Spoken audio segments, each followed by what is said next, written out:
Hi everyone, I'm Louise Scammell. I'm a printmaker based at Art House, South Brent. Today we're going to be looking at printing our dry point plates.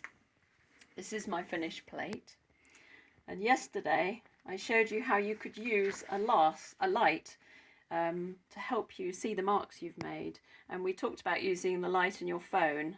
And also I've got here a task light which I got from IKEA, which works really well. I think this is an LED light. Right, so we're going to ink up this plate here, and I've put it onto newspaper because it's going to be messy, and I've also squeezed out some ink here.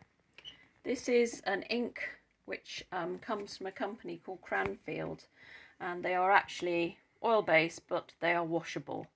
And when they come out of the tube, they're quite stiff. You can see that ink has a stiff quality to it, which I want to soften. So I'm going to add to this something called a tack reducer.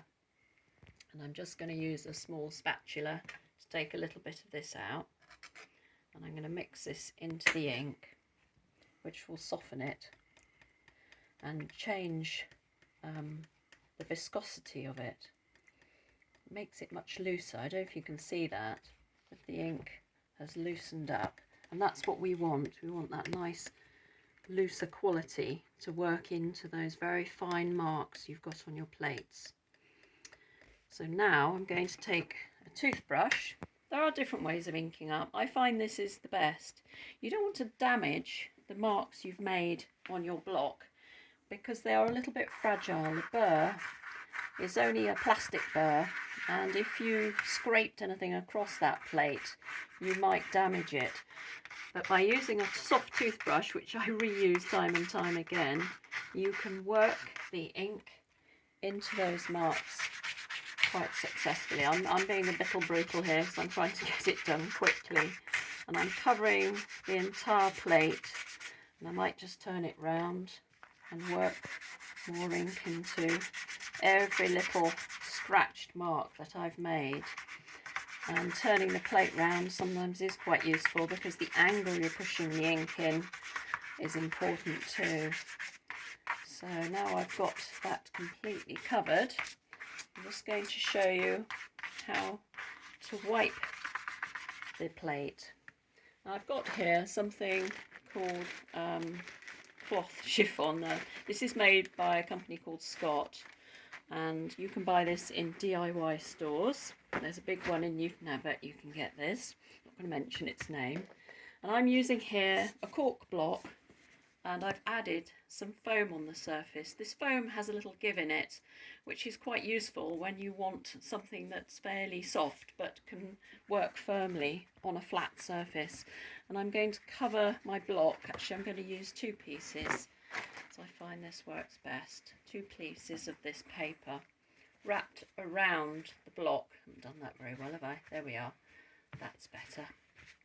And now, holding the block, I'm going to very gently wipe over the surface.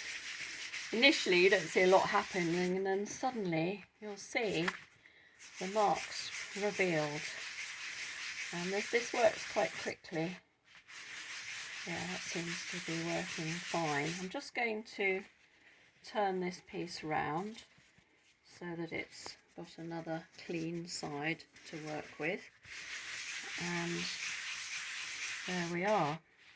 It looks fairly clean, and I can show that by putting it on a clean piece of newsprint.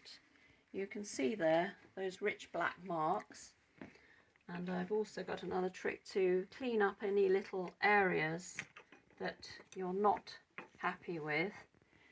You can use cotton wool, and I've got here a barbecue stick. I borrowed this idea off a friend actually. It's a brilliant idea. And you can clean up any areas that you think maybe the ink shouldn't be there. I need to clean that up a bit more. And also you can use, which of course I haven't got over here, so I'm just going to go and grab some. I'll be back. There's a bit of tissue paper, and tissue paper is very good at just defining those marks. You're not taking off much of the surface. Can you see there's just a little bit there? But this will just clean up your plate a little bit more. And last but not least is cleaning the edge of the block. Some people like a black edge to a block, and that's fine, but I actually prefer to have these clean. So I'm just going to clean those up. You see there's quite a lot of ink on those.